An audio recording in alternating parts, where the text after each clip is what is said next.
Hello दोस्तों, मेरा नाम है प्रमोद और आप देख रहे हो CAD workshop channel. Last video में मैंने आपको बताया था कि अगर आपके पास ऑब्जेक्ट है तो उस ऑब्जेक्ट को आपको डायमेंशन कैसे डिस्प्ले कराना है, वो सारी चीज़ें। इस वीडियो में आपको डायमेंशन स्टाइल मैनेजर के बारे में बताने जा रहा हूँ कि अगर आपके पास ये जो साइज़ है ऑब्जेक्ट का डायमेंशन का, इसको आप कैसे चेंज कर सकते हो, उसका कलर कैसे चेंज कर सकते हो, यहाँ पे जो एरो आ रही है एरो को कैसे चेंज कर सकते हो, ये सारी चीज़ें हम इस वीडियो में बात करेंगे। तो चलिए दोस्तों, आज की वीडियो को हम स्टार्ट करते हैं।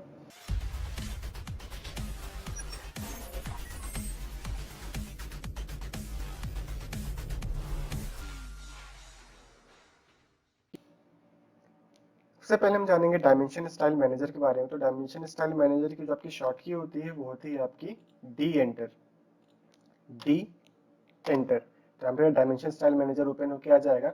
बाकी ये आपकी यहाँ से भी आप ओपन कर सकते हो। आप एनोटेशन पे जाओगे तो यहाँ पे आपका आएगा ऑप्शन डायमेंशन स्टाइल का। तो डायमेंशन स्टाइल पे आप क्लिक करोगे तो फिर से आपका डायमेंशन स्टाइल मैनेजर ओपन होके आ जाएगा।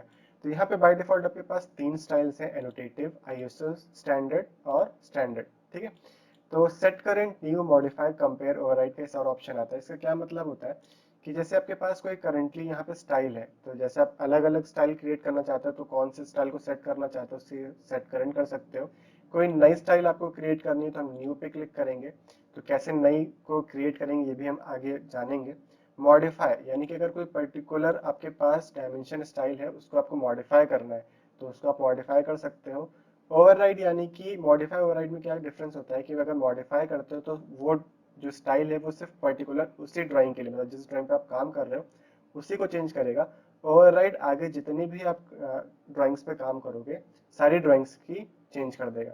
ठीक है। तो आप हमेशा मॉडिफाई करिएगा, ओवरराइड मत करिएगा जब तक आपको प्रॉपर नॉलेज ना हो उसकी, क्योंकि अगर आपने कोई भी छेड़छाड़ कर दी तो हो सकता है आगे ड्राइंग्स में आपको दिक्कत आए।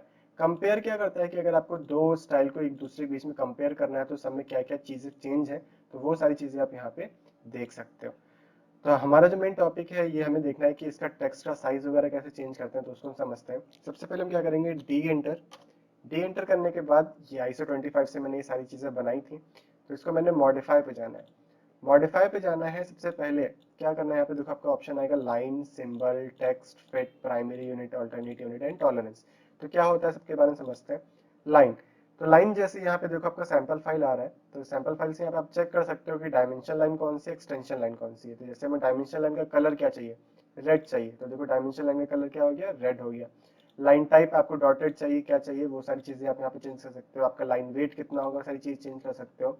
अगर आपको डायमेंशन लाइन हटानी है तो यहाँ से हटा भी सकते हो इस तरह से टिक करके।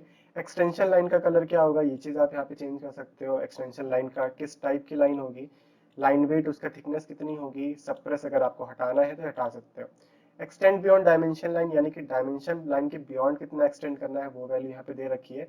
ऑफसेट फ्रॉम ओरिजिन यानी कि ओरिजिन से कितना आपको ऑफसेट यहाँ पे बन रहा है, ये 0.625। ठीक है। सिंबल एंड एरोस पे आते हैं तो यहाँ पे जो आपका सिंबल बन के आ रहा है ये आपको कैसा सिंबल चाहिए वो सिंबल आप यहाँ पे चेंज कर सकते हो। फर्स्ट एंड सेकंड दोनों आप चेंज कर सकते हो कि आपको फर्स्ट कौन सा चाहिए, सेकंड कौन सा चाहिए, तो ये चीज आप यहाँ पे चेंज कर सकते हो। तो कोशिश करिए दोनों आप सेम ही रखिए। ओके। सो ये आपने सिंबल चेंज कर दिया। फिर यहाँ पे लीडर का ऑप्शन आता है, यानी कि आप लीडर का साइज चेंज करना चाहते हो तो इस तरह से चेंज कर सकते हो। एरो का क्या साइज रहेगा, यानी कि जो एरो इसका साइज क्या रहेगा, मैं आपको सजेस्ट करूंगा कि यहाँ से मत चेंज करो, तो कहाँ से चेंज करना मैं आपको समझाऊंगा और क्यों करना है वहां से ये भी मैं आपको समझाऊंगा।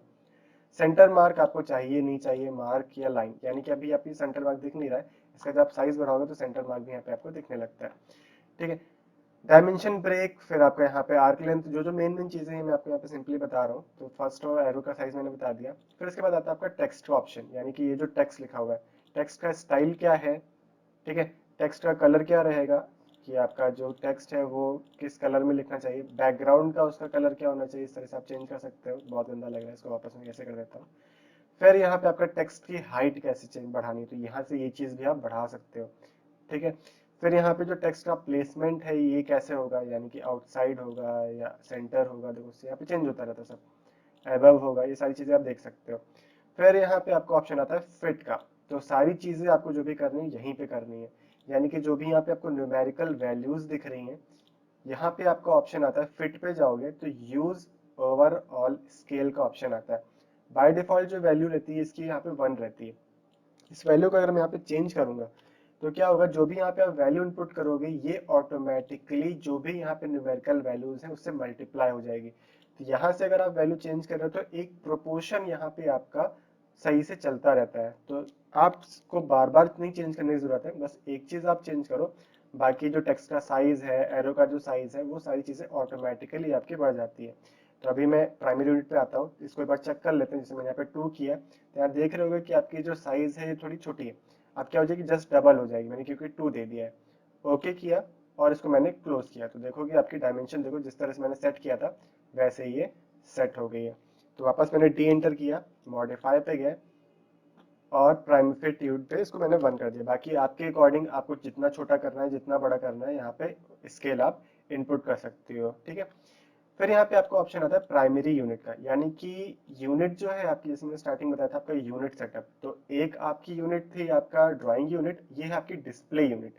यानी कि जो आपकी यूनिट यहाँ पे डिस्प्ले हो रही है, किस यूनिट में आप डिस्प्ले कराना चाहते हो, डेसिमल में चाहते हो या फिट इंच में चाहते हो या आर्किटेक्चरल में चाहते हो, तो जिसमें भी आपको डिस्प्ले कराना है वो चीज़ आप यहाँ पे सेट कर सकते हो। सपोज मुझे डेसिमल में कराना है तो मैंने डेसिमल में कर लिया। फिर यहाँ पे आपके पास ऑप्शन आता है ऑल्टरनेट यूनिट का। ऑल्टरनेट यूनिट यानी कि प्राइमरी यूनिट के साथ आप कोई दूसरी यूनिट भी शो करना चाहते हो, तो डिस्प्ले ऑल्टरनेट यूनिट पे आप टिक करिए। यूनिट फॉर्मेट आपका क्या रहेगा, हमने कहा इंजीनियरिंग, और मल्टीप्लाइंग फैक्टर हम क्या कर देते हैं, सिंपली 1। इसका क्या कंसेप्ट होता है ये मैं एडवांस जब लेसन्स बनाऊंगा तो उसमें आपको समझाऊंगा अच्छे से। और यहाँ पे ऑल्टरनेट यूनिट को मैंने ऑन कर दिया और मैंने सिंपली इसको कर दिया ओके एंड क्लोज। तो देखोगे यहाँ पे साथ में आपका प्राइमरी यूनिट भी है और साथ में उसकी ऑल्टरनेट यूनिट, यानी कि जो मैंने इंचेस में सेट किया था इंजीनियरिंग में, तो वो चीज यहाँ देखो 4 फीट 11.280 इंचेस आ रहा है।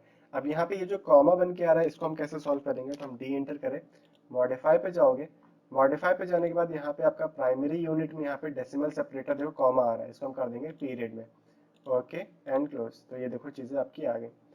अब हम समझते हैं यहाँ पे स्टाइल का, यानी कि जैसे आपके पास एक ये यूनिट है, ठीक है।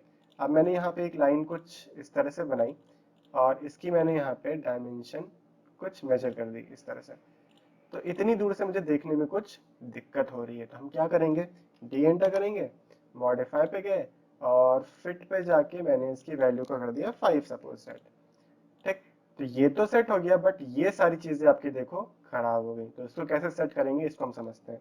तो कंट्रोल जेड करते हैं, तो इसकी वैल्यू ऐसी रहे और ये वैल्यू आपकी चेंज हो जाए, तो उसको कैसे सेट करोगे, देखो इसको डी एंटर करेंगे। अब इसके लिए हम एक अलग से स्टाइल क्रिएट कर लेंगे, तो हम ISO 25 की कॉपी क्रिएट करेंगे। न्यू पे मैंने क्लिक किया, आई कॉपी ऑफ ISO 25, या फिर मैंने इसको कर दिया ISO 2, कंटिन्यू, ठीक। सारी चीजें जो आपकी यहाँ पे फिट है। अब मैं इसको क्या कर देता हूँ, 5 कर देता हूँ, यानी कि ISO 25 में जो फिट की वैल्यू पड़ गई है ये आपकी कितनी पड़ी है, 5, ठीक है। अब मुझे क्या करना है, ये जो मैंने डायमेंशन बनाई है इसको मुझे ISO 25 पार्ट 2 में डालना है। तो कैसे डालोगे, देखो सेलेक्ट किया मैंने इसको, कंट्रोल 1 प्रेस करोगे, यानी कि प्रॉपर्टीज में जाओगे, कंट्रोल 1। अब यहाँ पे जो मिसलेनियस का ऑप्शन आ रहा है, यहाँ पे देखो ISO 25 लगा हुआ है, इसको मुझे क्या करना है ISO 25 पार्ट 2 में, और इसको मुझे क्या करना है, क्लोज। तो देखो ये भी आपका सेट हो गया और ये वाला पार्ट भी आपका सेट हो गया। तो इस तरह से आप अलग अलग स्टाइल क्रिएट करके अलग अलग ऑब्जेक्ट की अलग अलग साइज, अलग अलग कलर, सारी चीजें यहाँ पे आप चेंज कर सकते हो। सो आज की वीडियो में हम इतना ही रखते हैं। आई होप आपको ये वीडियो पूरी पूरी समझ में आई होगी। अगर वीडियो से रिलेटेड कोई भी डाउट है तो कमेंट बॉक्स में ज़रूर कमेंट करिएगा। बाकी अगर आपको वीडियो पसंद आया है तो वीडियो को लाइक करिएगा। आगे और ऐसी वीडियोस देखने के लिए चैनल को सब्सक्राइब करना ना भूलिएगा। थैंक यू दोस्तों, हैव अ गुड डे।